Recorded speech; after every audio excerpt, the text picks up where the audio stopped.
What's up, guys? Today I'm going to show you how to save money without changing what you buy or buying less or anything like that. And I ask perhaps that if you save some money, might as well give it to the charity of your choice. Here's one I recommend that ranks other charities, because it's kind of your duty. Maybe. Don't ask me. There'll be referral links. You can look it up, whatever. And if you know any ways to save money, comment. Oh, and there's going to be 3 parts, and each part will have some subsections. But part 1 is the cashback part. And you might have heard of something like Rakuten, which gives you some cash back for shopping through their portal.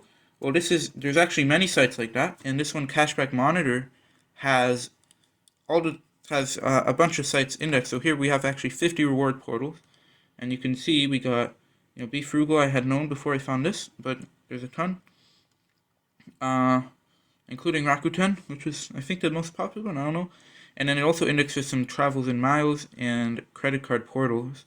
And so you can see here. So that's pretty cool. But yeah, we can search any of the stores. So most viewed store is Home Depot. And you can see you can get 8.1%. And you do have to make sure to click on these and check that it's the right category. So click terms and exclusions. And you can see you'll get, 8% on furniture, textiles, and lots of stuff. But you only get 1% on this site for other products. You can just type in whatever place you shop at, mostly online. I mean, it's only online. You can see you can get 2% in Walmart. The 7% here is just for the photo shop center, so you do have to click there. You can see it also indexes some other sites like Swagbucks and Capital One Shopping. Yeah, in terms of Amazon, which I know is a popular store, Amazon doesn't have great cash back. It does say 7%, but that's only on Echo products and Kindles and all the Amazon products. But I will show a way to do Amazon later in the video to get cash back. Number 2 is to use a cashback credit card. And I think, unless you have a bad credit score, I don't really know how that works, but unless you have a bad credit score, you should probably be able to get 2% cash back without an annual fee easily. Here's an article I looked at in a different take, and you can see there's many credit cards. And if you are shopping at one store lots, you should look into whether they have their own cashback credit card, like 5% Target card, and there's one for Amazon Prime as well. And the third thing under our cashback section is just to get coupons and cashback stuff like that. And I won't go too into this, but there's coupons.com will give you some manufacturer coupons, and there's Ibotta will give you cash back in the grocery store, and these are just things that are like in the couponing community or something. And so there's definitely couponing blogs that you can look into. In fact, here's 45, which is just the first search result. And sometimes you can find out about like free products actually, although it's usually more complicated than that. Okay, number 2 is gift cards. And here's a site that exists. It's Gift Card Wiki. And you can see you use it to just buy gift cards, and you can get a discount on the gift card, and then you use that to spend wherever you would. So for example, Starbucks, they claim up to 35% off. I mean, I had trouble getting the Fluzz app to work before. And also I don't necessarily endorse any of these, but you can see they have a couple different markets like Fluzz and gift card savings. But see, if you buy $30, say, of a Starbucks gift card, you only have to pay $27. It means you save 7%, like $50 for $45.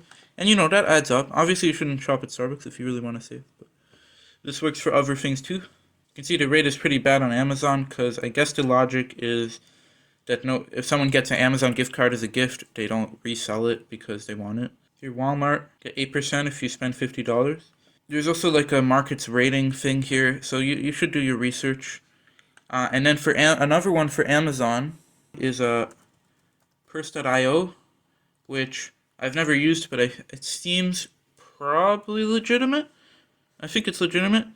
The Better Business Bureau has mostly good reviews, although I think that can be faked. But, it's worth a try with like a cheaper item that you buy on Amazon. And basically, how it works is you put in something on Amazon. Let's just click this. And you can see the Amazon price is $220. But if you add it to your cart and view the cart and proceed to checkout, you can name your discount, and 15 is as high as it goes the first time. And they claim that within 4 to 6 days, someone will actually buy that item on Amazon and ship it to your address for 15% off. And in return, you have to pay them with Bitcoin or some other people's offers. If you wanted to get Bitcoin, most exchanges that operate in the U.S. need your, identity for legal reasons. So this is a way, I guess, to get Bitcoin anonymously.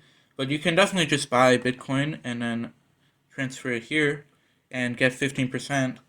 And, supposedly you have to wait a couple days, but that makes the excitement for getting something new better because you're anticipating it for longer, So guys, tell me if this has worked for you. My mic got disconnected there, so I'll refilm it. I was going to mention that I am suspicious of where the gift cards come from. Everyone claims that they come from people who get gift cards to stores they don't shop at, and so they sell them online, or they just want cash. But I am a little worried that it is also just gotten from scammers, because scammers do just request gift cards because that can't be taken back. So who knows, maybe this is where they're selling them on sites that this website indexes and wherever else you get gift cards, which there are other sites. I don't know if that part got cut out, but you should look into other sites if you want. I don't know how it works, but it is there, and if it is something immoral, it'll probably happen anyway. So that's like the common logic, right? If someone else doesn't do it, or if you don't do it, someone else will do it. So I don't know. Make your own decisions. Right, and I already showed you purse.io. Another one is Fold app. I won't get into that, but you can buy gift cards with Bitcoin just because it's related to purse because there's Bitcoin. And number 3 is just to buy stuff cheaper / elsewhere. And I do have some good stuff here, okay? Just the obvious stuff is, of course, the cliche is don't buy coffee at coffee shops because you can make it at home for 1/10 of the price. Thrift your clothes, that's better environmentally and whatever, and it's cheaper, of course. An interesting website that I happen to know is Calyx. I had already seen it a while ago, but I was reminded of it by the YouTuber Techlore, who's pretty good, does some privacy and tech-related stuff. But yeah, Calyx Institute is a nonprofit that's designed to support privacy and develop some tools for that. But that's not the point here. The point is, for $500 per year or $400 per year, you get true unlimited wireless hotspot through the Sprint network. There is no caps.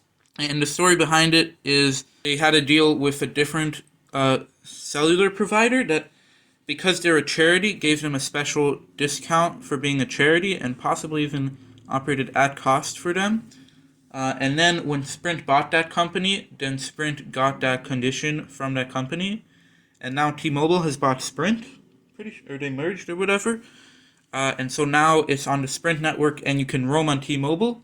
And if you mess around with it or get a different hotspot, which is not allowed, but you could still do it, then you might be able to specifically use the T-Mobile towers even when there's worse Sprint of towers available.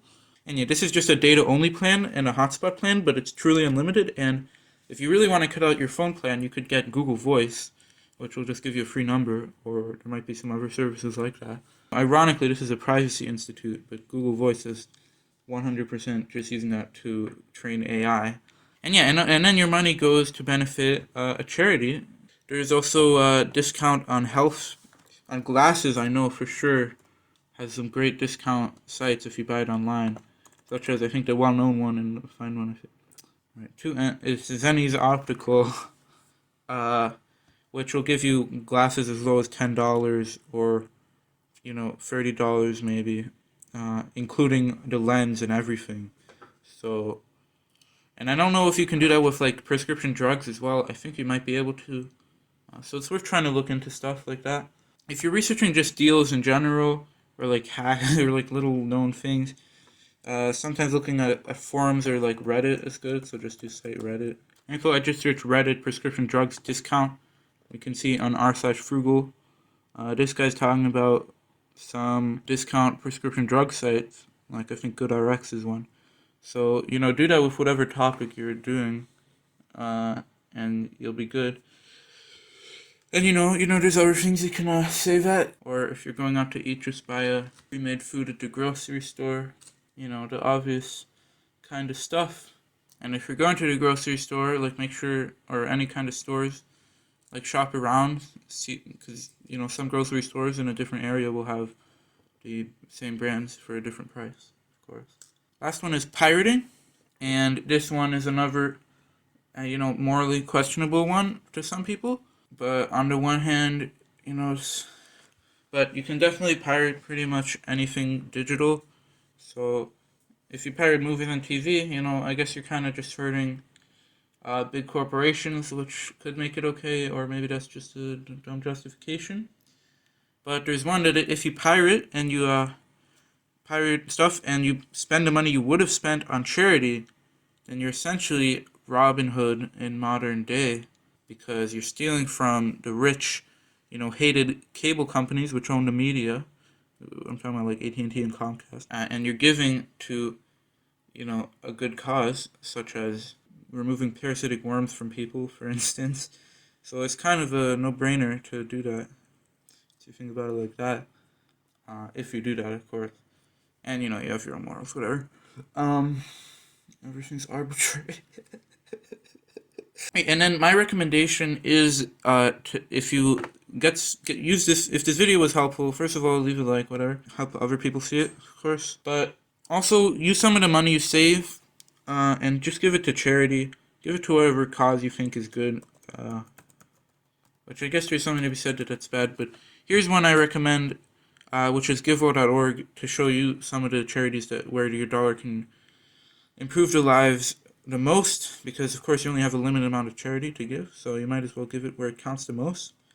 And it's related to effective altruism movement, and they believe that all lives have equal value, and so you should help the most lives you can, even if those lives are lives that you're never going to see personally, which is why you should donate to third world countries. So here, their first charity says $7 to prevent a child from malaria, and $3,000 to $5,000 to save a life from malaria. Here's another way to get malaria. And they audit these charities, so it's not like all going to administration fees. See here, this is vitamin A supplements. And you see they're all in this $3,000, $5,000 for a live range. It's very interesting, this deworming. It's significantly more effective than cash transfers, which the next charity here is a common one, is Give Directly, which will just give money to families in need. And, I don't know how inflation works. I think it's not something simple that you can understand without being an economist. I don't even know whether or not the economists know it. I don't know anything about it. I'm not claiming that they don't. But certainly something like this, it's just worth doing, like treating parasitic worms. But, maybe your morals say that you shouldn't help people that you don't know just because you don't know them. And you can't really argue against morals. And maybe even your morals say that you shouldn't give to anyone, and you don't have to. And there's kind of like a dissonance here of good with a capital D, and letting other people decide what's good, and just affect the world based on how rich they are. But I think either way, whatever world we live in, I think you should give. So, yeah. And of course, maybe there's an argument to be had that you should just give all of the money you can, but then it's hard to know when to stop, and of course it's very hard to do that. So might as well just give the cash back, Or alternatively, give to yourself. Just invest all the cash back, right? And that way you can invest some extra money without noticing changes in your lifestyle. I put or investing because everything's worth the same amount of. Nothing makes sense. Alright, but if you enjoyed this video, leave a like, comment any other tricks related to this video, and subscribe. It's not gonna be like the same video, but subscribe anyway. Thanks for watching, guys. I hope someone appreciated this.